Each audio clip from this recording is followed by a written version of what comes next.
Here's a look at Super Important Reviews. My name's Steve. My name's Ernest. And today we're going to be going over the NECA Godzilla 1962 figure, finally. You know what that looks like? Looks like a VHS box. Sorta. It looks like a really cool poster. I'm actually surprised they got to get Kong on the poster. Oh, does that mean we might get a Kong? That would be amazing. All right, we're going to do a collectible wars, and what our opinions are could 100% change if they make a Kong, because Kong would go with that, and this would win no matter what. It would just be like, boom. So NECA, make that happen. You cement your legacy. Anyways, but yeah, the box is really cool. Main reason I got this because, well, NECA's courteous enough to send us one.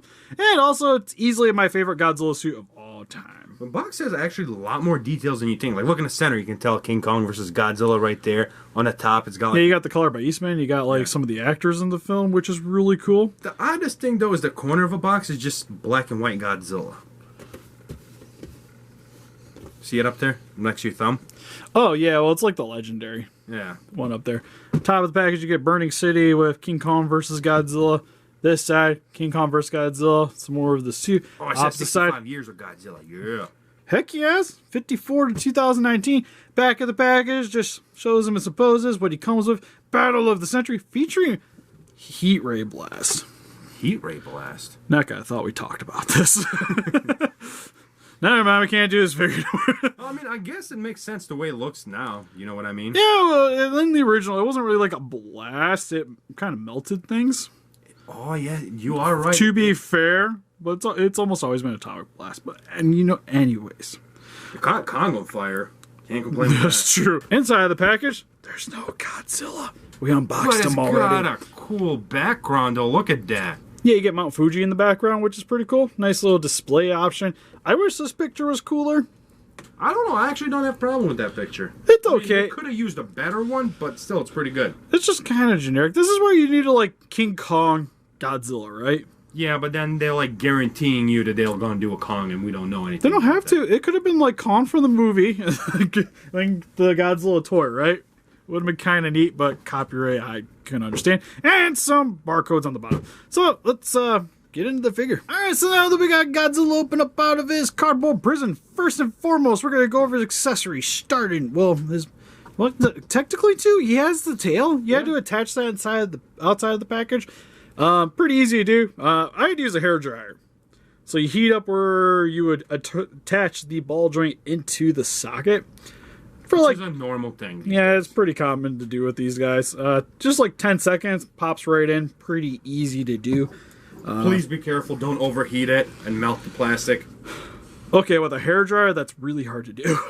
I don't know. Some people use heat guns. They don't think about it. Yeah, no. I tried that, actually, because I had a hard... it was when I was making that Don Fry. I had to order another Don Fry because I used the heat gun, because I was trying to bake the epoxy clay inside of his neck faster. You melted it, didn't you? Because I didn't realize that the NECA body was made of different plastic than the Don Fry, and it was way more mushy or ploppable after you heat it up. Also comes with this sweet heat ray, is what we call it for this. But it's just white with some translucent plastic. Looks really cool. Kind of has like a little smoky on it. Yeah, it's very smoky looking. More so than fire, personally. But it looks really nice, though. Like, it still replicates how his blast looked in the movie, because for the most part, it's not like the most impressive looking thing. And this actually looks pretty sweet. I don't know. I'm digging it. I like the design on it. Yeah, I actually kind of like this one more than what we got with the Monster Arts one. It's just kind of a bummer we didn't really get a stand for it. But he doesn't need one, though. That is the cool thing. Yeah, it's like, if you close his mouth and put it in there, it stays. It stays pretty nicely. Money by not shipping you a stand, so I'm okay with that. But I always like stands. There's like 5 stands on a floor. Because I had to buy all of them. Minimum, there's like 5 stands here on this floor. Anyways, looks sweet.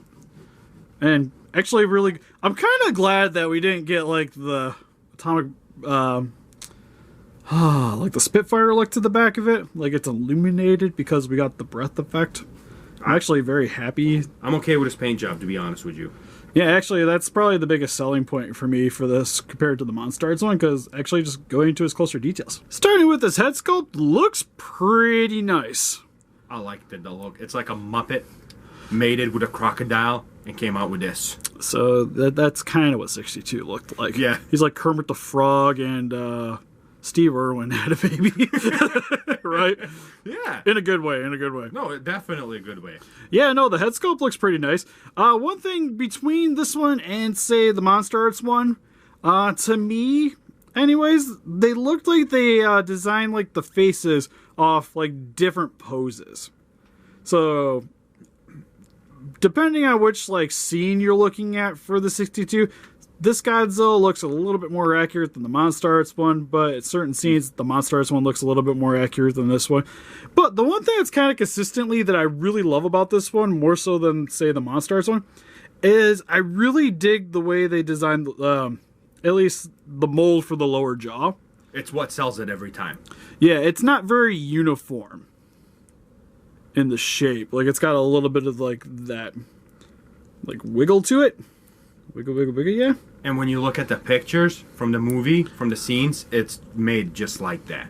Yeah, and that's easily, like, the coolest thing. So, like, looking at this angle, like, it looks a lot more accurate than, say, the Monster Arts one. But, for instance, like, the Monster Arts one, like, where you get, like, the full neck shots, it looks a little bit more accurate. But this still looks, it's, like, it's close between the two. It's a 50-50 for me, for sure. Yeah, easily. But, like, the molding still looks really nice for the head sculpt. Like, the only thing I really got, like, a nitpick about this is the way the jaw is articulated. Move it on the other side. It looks, yeah, right there. See the hinge right there? Yeah, you can see, like, there's a bit of a gap in the way the hinge works. The jaw looks like it sticks out a little bit more than it should. It's not, like, super drastic on this guy.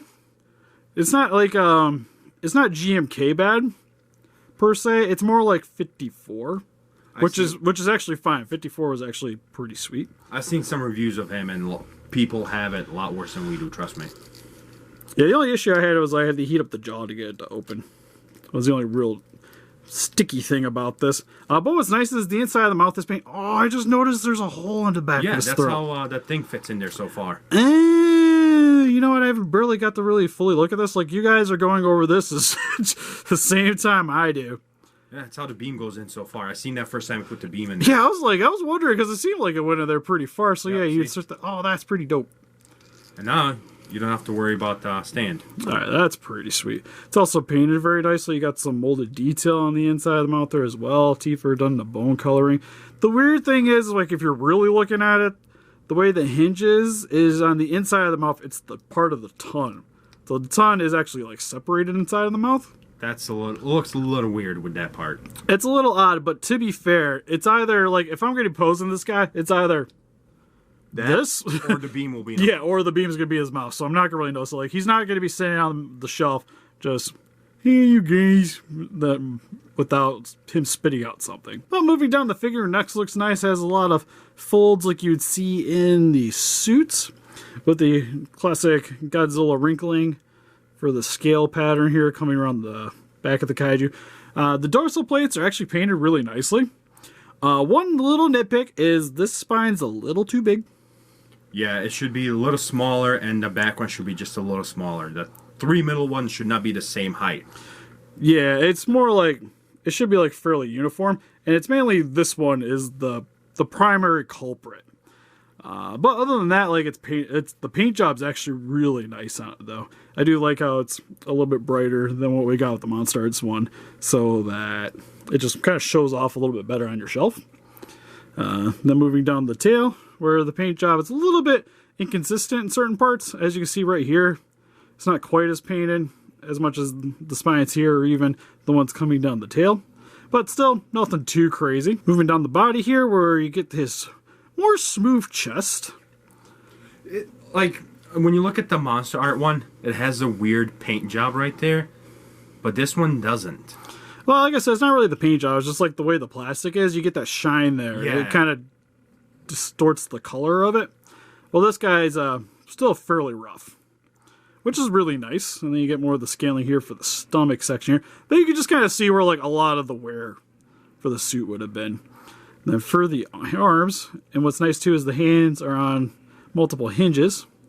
So you get a lot of play there. Gives you a lot of options. Yeah, the nails are painted in a... it's more gray than a bone color. It's not the same kind of shading as what you got with the teeth here anyways. You know, you can have him with those hands, the way they're hinged, and the fingers. You can have him holding the beam. Looks like he's smoking a cigarette. Just yeah. pop this guy, and there's... Oh, I can't get his arm up. Yo, we gotta get him some Joe Cools. Same thing for his toes. Are done in that same kind of gray coloring, with some varying shades once you get towards the base of the toe. But outside of that, not really too much else to really go over in terms of the detailing, just a lot more of the scaling. The figure is done in a... It's sort of green. It's not quite like charcoal gray, but still looks pretty nice overall. For its articulation, anyways, head can look up about that far. Down about that far. You do get pretty big joint gap in there, but you can just like adjust accordingly depending on how you want it to. So it's not a big deal. Get a little bit of a wiggle side to side there. Mouth can go up and down. For the arms, can go a little bit up, decently back, but the way the mold is, it kind of gets in the way of the articulation just a little bit when trying to rotate it all the way around. Arms can go a little bit up, a little bit down. You don't get too much of play forward and back. Yeah, once you heat it up, it does have some movement in there. But nothing too crazy. It's mainly just forward and back for the most part. Elbows, got a bend at the elbow, rotation at the elbow, rotation at the hand, also on hinges, so it can swing in and out. Same with the claws there as well. Stomach can go a little bit side to side. Not much forward and back. Legs, if you work it, you can get them to go out a little bit, but nothing too crazy. And I'm actually okay with that just because it doesn't put in a big seam line in there. Yeah, it's not like you're gonna really be like doing too many crazy poses with them. But a little bit forward. Like I say, you can't really get them to go back, at least the way it feels. Legs have a bend at the knee. Rotation at the knee. Rotation at the foot. Also a little bit of rotation. And what's awesome about the tail is there's no bendy wire this time. So this is all one giant articulated joint, which is cool to see. And for some quick comparisons, here we have the NECA Godzilla 1962 compared next to some SH Monster Arts Godzilla figures with the Monster Arts 1962, whose review will be coming out in a little bit here, and the 1964 version. And here is compared next to some other 1962 Godzillas in my collection with the X plus 30 centimeter and the Medicom 62. Which one thing I do want to point out is that this is probably the more suit accurate of the two, and as you can see, doesn't have nearly as much paint as what you see with the NECA, but I still really like the NECA having the painted nails and whatnot, especially because it is a little bit of a different color anyways and a different take on the Kaiju per se. So even though it's very suit accurate looking, the paint job, while not quite suit accurate, definitely helps to highlight the figure better, I think. And here is next to some King Kong figures with the Mezco Kong from Skull Island and the Peter Jackson King Kong from SH Monster Arts. And here is next to some NECA Pacific Rim Kaiju figures with Leatherback and Scunner. And here is next to some mecha figures in my collection with the Build-A-Megazord, Dino Megazord from the Bandai Legacy Collection line, and the NECA Honker Umbrella Gypsy Danger. And for some random comparisons, here we have them next to the Robot Spirits Burning Gundam from G Gundam and the custom Mother Legion from Revoltech, Gamera 2. Did a video of that over up on the Geek Chest. So overall, with the NECA Godzilla 1962, this figure is, dare I say, the best Godzilla figure we've gotten from them so far. Well, alright, I'm going to take that back.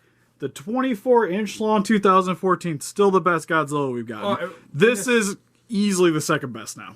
Well, let's talk about the 8-inch one, Godzilla's. This is the best 8-inch Godzilla. Yeah. Definitely. I mean, it can't beat the not 2014, 64 one, but, you know. We don't have a 64. I know. I want my NECA 64. We're working on it. Yeah, like, for the price of this guy, getting shipped to you is probably going to cost you like 35-ish. Like, this guy seems like he's a steal. Like, the box is sweet. I like the breath effect. The paint job's good. Articulation, while better than most of the other Godzillas, still could maybe have a little bit more improvement.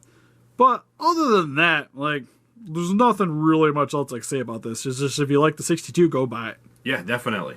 And for $30, I seen it go on eBay for free shipping. You can't go wrong. Yeah, we'll give our full thoughts more.